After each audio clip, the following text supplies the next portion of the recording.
आज जो चीज हम डिस्कस करने जा रहे हैं वो है आपके पास ब्रेकिंग डिस्टेंस। तो डिस्टेंस हम कहते हैं लेंथ बिटवीन टू पॉइंट्स। जैसे कि आपके पास एक ये पॉइंट हो और एक ये पॉइंट हो, तो इनके बीच की जो लेंथ है जो कि आप डिस्टेंस कहलाएगा। तो ब्रेकिंग डिस्टेंस हम कहते हैं कि जब आपकी गाड़ी एक मूव कर रही हो और आप इस पॉइंट पर ब्रेक लगाएं और ब्रेक लगाने के बाद रुकने तक वो जितना भी फासला तय करेगी, जैसे कि यहां से लेकर यहां तक अगर ये फासला तय करती है तो ये जो डिस्टेंस है ये असल में ब्रेकिंग डिस्टेंस कहलाएगा।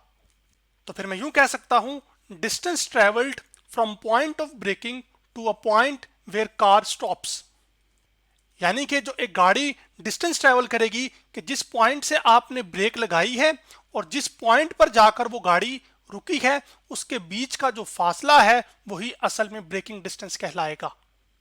अब इस ब्रेकिंग डिस्टेंस को हम एक एनिमेशन से समझ लेते हैं। ये एनिमेशन मैंने break.org.uk की वेबसाइट से ली है, जिसमें वो आपसे ये कह रहा है कि आप एक गाड़ी है उसकी स्पीड चूज करें जो कि आप माइल्स पर हार्स में चूज करेंगे, जो कि आपको ये नंबर्स दिए हुए हैं 20, 30, 40, 50, 60, 70। तो मैं अभी ये करता हूं कि मैं 70 माइल्स पर आवर की स्पीड एक गाड़ी के लिए चूज कर लेता हूं कि वो मूव कर रही है इसके साथ। अब 70 माइल्स पर आवर का मतलब यहां पर यह है कि एक घंटे के अंदर 70 माइल्स का फासला जो है वो ये गाड़ी तय कर रही होगी। तो अब आप जब 70 माइल्स पर आवर की रफ्तार से गाड़ी मूव करके आ रही है, तो आप अगर ब्रेक लगाते हैं तो उसको रुकने के लिए कितना फासला तय करना पड़ेगा, उसको आप इस स्लाइडर से जो है ना वो तब्दील कर सकते हैं। तो अभी मैं ये मान रहा हूं कि क्योंकि मुझे तो नहीं पता ना कितना तय करेगा, तो मैं एक अजम्पशन के तौर पे 40 ले रहा हूं यहां पर समझाने के लिए भी, ठीक है। फिर यहां से मैं गो करता हूं क्लिक। तो आप ये देख रहे हैं कि गाड़ी आपके पास यहां से आई, ठीक है। तो यहां से 0 मीटर का फासला शुरू हो रहा है और ये तकरीबन टोटल जो है ये आपके पास, इस स्लाइडर को अगर मैं यहां से लेके जाऊं यहां तक जहां पर ये लाल पाथ खत्म हो रहा है, तो आपके पास तकरीबन ये 96 मीटर बनता है। तो अब अगर आप ये देखें कि इसके अंदर आपके पास दो पाथ हैं, एक ये नीला हिस्सा है और एक आपके पास ये लाल हिस्सा है। तो ये जो लाल हिस्सा है ये असल में ब्रेकिंग डिस्टेंस कहलाता है, जबकि ये जो आपके पास ब्लू हिस्सा है ये असल में थिंकिंग डिस्टेंस कहलाता है या है। तो ब्रेकिंग डिस्टेंस आपके पास क्या है वो अभी देख लेते हैं। 70 माइल्स पर आवर की जब रफ्तार से गाड़ी आ रही, जैसे कि आपके पास इस पॉइंट से आपके पास ब्रेकिंग डिस्टेंस शुरू हुआ, यानी कि आपने इस पॉइंट से ब्रेक लगाई, तो इस पॉइंट पर जो गाड़ी का फासला है अभी वो 21 मीटर है। और उसके बाद कि जिस पॉइंट पर जाके रुकी तो वहां तक जो फासला भी है वो आपके पास 96 मीटर है। तो 96 में से मैं जब 21 माइनस करूंगा कैलकुलेटर की मदद से, तो 96 माइनस जब मैं 21 करूंगा तो आपके पास जवाब आ जाएगा 75। यानी कि आपकी जो गाड़ी है जब वो 70 माइल्स पर आवर की रफ्तार से आ रही थी तो उसको रुकने के लिए उसने 75 मीटर का फासला तय किया। अब सवाल यह है कि थिंकिंग डिस्टेंस क्या है, और वो थिंकिंग डिस्टेंस अभी आपके पास इस सिनेरियो में तकरीबन 21 मीटर बन रहा है, जो कि आप यहां पर देख भी सकते हैं। तो थिंकिंग डिस्टेंस ये है कि आपको कोई खतरा नजर आए, तो मान लीजिए कि आपको यहां से खतरा नजर आया और खतरा नजर आने के बाद आपने फैसला लिया कि आपने ब्रेक लगानी है, तो उस बीच वक्त गुजरा होगा, उस वक्त के बीच में गाड़ी ने कुछ फासला तय किया होगा। तो वो जो फासला तय हुआ है ना, यही असल में कहलाता है थिंकिंग डिस्टेंस। यानी कि आप ब्रेक लगाएं या ना लगाएं, जोर से लगाएं या आहिस्ता लगाएं, तो इसके बीच में जो आप सोच रहे हैं उस सोच के बीच में जो फासला ये गाड़ी तय करती है, असल में इसी को हम क्या कहते हैं, थिंकिंग डिस्टेंस। तो इस सिनेरियो के अंदर वो थिंकिंग डिस्टेंस आपके पास 21 मीटर का है टोटल, जो कि आप यहां पर देख भी सकते हैं। तो अब हम एक और सिनेरियो क्रिएट करते हैं जिसमें अब 70 की बजाय हम कोई 50 पे चला के देखते हैं। तो अगर गाड़ी 50 पे आ रही हो, मिसाल दे रहा हूं यहां पर, तो मैं कहता हूं जी कि ब्रेकिंग डिस्टेंस आपके पास यहां पर होगा, ये ठीक है। तो अब आपके पास गो क्लिक करूंगा मैं यहां पर, तकरीबन गाड़ी जो है वो इधर ही आके कहीं रुकी है। तो अब आपका जो लाल का हिस्सा है वो यहां से शुरू हो रहा है, तो वो तकरीबन ये 15 मीटर से शुरू हो रहा है। यहां से मतलब ये है कि इस पॉइंट से आपने ब्रेक लगाना शुरू की और इस पॉइंट तक ब्रेक लगी तो गाड़ी मुकम्मल रुक गई है। तो ये 53 है। तो 53 में से जब आप 15 माइनस करेंगे, कैलकुलेटर के अंदर मैं कर भी देता हूं, 53 माइनस जब 15 करता हूं तो जवाब आता है 38।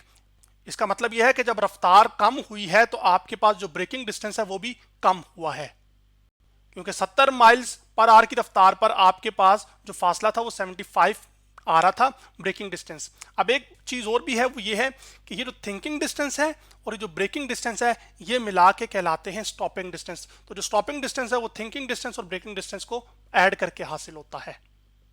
चलें अब हम कैलकुलेट करते हैं कि थिंकिंग डिस्टेंस हम कैलकुलेट कैसे करते हैं मैथमेटिकली। अभी तो हमने एग्जांपल से देखा ना डायरेक्ट आंसर्स। तो अब हम एक सिनेरियो कंसीडर करते हैं जिसमें आपके पास एक ये गाड़ी है जिसको हम नाम ए दे देते हैं। गाड़ी का जो नाम है वो ए है। ये गाड़ी दाएं जाने मूव करके आ रही थी, यानी कि फासला तय कर रही थी वक्त के लिहाज से, तो इसका मतलब है इसके पास वेलोसिटी है। जब ये आ रही है तो ये अचानक देखती है कि इसके सामने जानवर आ गया। तो ये क्या करती है कि जो डॉटेड पॉइंट्स है यहाँ पर, इस पॉइंट पर आके ब्रेक लगाती है। तो ये जो पॉइंट है इसको हम कहते हैं पॉइंट ऑफ ब्रेकिंग। अब जब वो ब्रेक लगाना शुरू करती है, गाड़ी जो इसमें शख्स बैठा हुआ है जब ब्रेक लगाता है तो आपके पास उसके कुछ लम्हे के बाद आपकी जो गाड़ी है वो रुक जाती है। तो वो जिस पॉइंट पर रुकती है, जैसे कि यहाँ पर वो डॉटेड पॉइंट्स ये वाले हैं, तो इस पॉइंट को हम क्या कहते हैं स्टॉपिंग पॉइंट। तो आप ये देख रहे हैं कि ये जो गाड़ी है वो मिसाल के तौर पर ब्रेक लगाने के बाद इस पॉइंट से इधर तो पहुंच गई, लेकिन एक गाड़ी के साथ टकराई, सॉरी इस जानवर के साथ टकराई नहीं है। तो अब ये जो पॉइंट ऑफ ब्रेकिंग है और जो स्टॉपिंग पॉइंट है, इसके बीच का जो फासला तय हुआ है उसको हम डी कह रहे हैं, और यही असल में आपका स्टॉपिंग डिस्टेंस है, सॉरी ब्रेकिंग डिस्टेंस है। अब ये गाड़ी शुरू में क्योंकि मूव कर रही थी तो आपके पास इस गाड़ी की जो इनिशियल वेलोसिटी है वो हम ये मान रहे हैं कि वो वी आई है। जबकि स्टॉपिंग पॉइंट पर ये जो गाड़ी है ये जाके रुक गई है, यानी कि बिल्कुल रुक गई है, तो इस वजह से आपके पास इसकी इस पॉइंट पे जो फाइनल वेलोसिटी है वो क्या है, वो जीरो है, क्योंकि ये रुकी हुई हालत में है। अब ये जो स्टॉपिंग डिस्टेंस है जो कि डी है, इसको कैलकुलेट करने के लिए हम इक्वेशन ऑफ मोशंस, जो कि पहली है आपके पास V F is equal to V I plus A T, एक ये इक्वेशन ऑफ मोशन है आपके पास। जबकि दूसरी इक्वेशन ऑफ मोशन जो मैंने आपके लिए लिख दी है वो S is equal to V I T plus half A T square है। जबकि जो थर्ड इक्वेशन ऑफ मोशन है वो है आपके पास 2as, जो कि मैं यहाँ पे नीचे भी लिख देता हूँ, 2as is equal to V F square minus V I का स्क्वेयर। अब ये तीनों इक्वेशन हैं, इसकी खास बात यह है कि ये आपको, आप इनकी मदद से डिस्टेंस, वेलोसिटीज, टाइम और एक्सेलरेशंस एक गाड़ी की क्या कर सकते हैं, मालूम कर सकते हैं। अब हमारा जो स्पेसिफिकली इंटरेस्ट है वो पहली दो इक्वेशन की बजाय आपके पास जो तीसरी इक्वेशन है वो इसमें है। क्यों? क्योंकि हमें ये जो पहली और सेकंड इक्वेशन है इसके अंदर टाइम का जिक्र है। तो हालांकि हमें तो नहीं पता ना, अभी हमें ना ही मैंने कहीं जिक्र किया कि गाड़ी कितने वक्त में रुकी है। हमने तो ये जानना है ना कि गाड़ी ने कितना फासला तय किया है जब वो रुकी है ब्रेक लगने के बाद।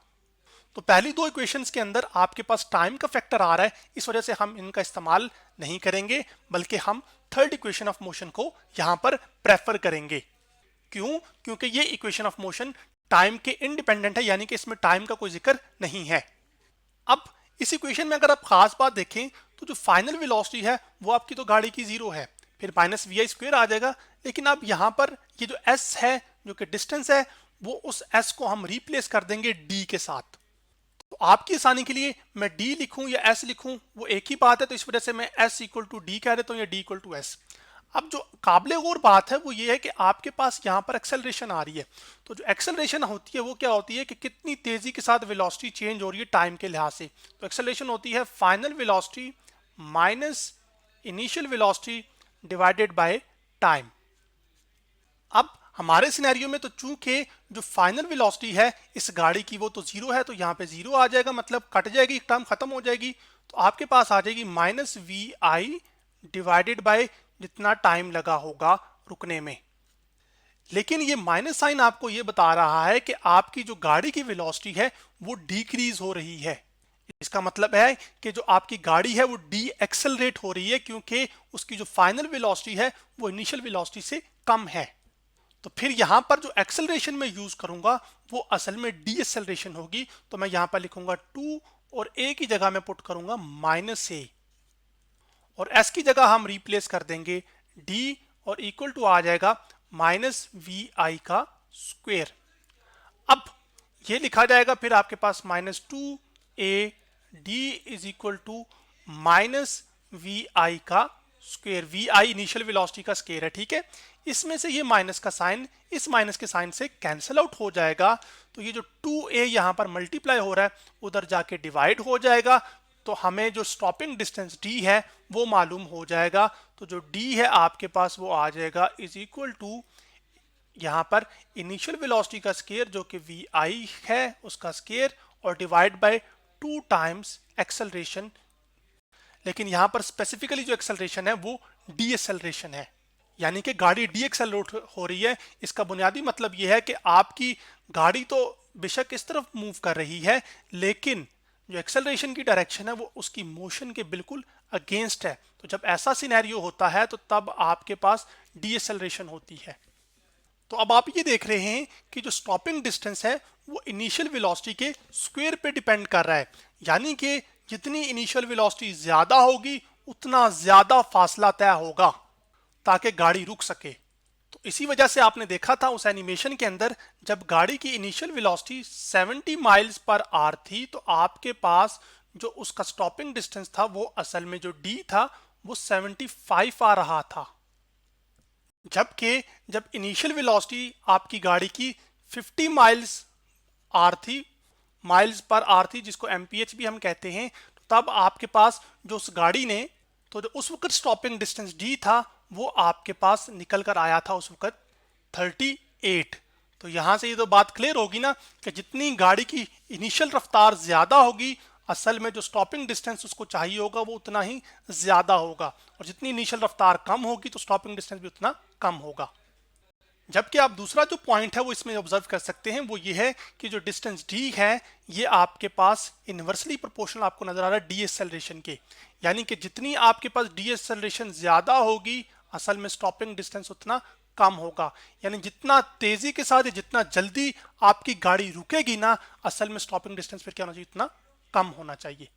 तो फिर इसको मैं यूं भी कह सकता हूं कि जैसे ही आपके पास डीएक्सेलरेशन जो कि आप पैरों से रिप्रेजेंट कर रहा हूं यहां पर डीएक्सेलरेशन ज्यादा होगी तो जो स्टॉपिंग डिस्टेंस होगा वो कम होगा। और डीएक्सेलरेशन ज्यादा कैसे हो सकती है कि आप ब्रेक्स के जरिए से ज्यादा फोर्स लगाएं ना, तो ब्रेक्स जब ज्यादा फोर्स लगाएंगी तो आपके पास उतनी जो डीएक्सेलरेशन है वो ज्यादा होगी जिसकी वजह से स्टॉपिंग डिस्टेंस उतना कम होगा।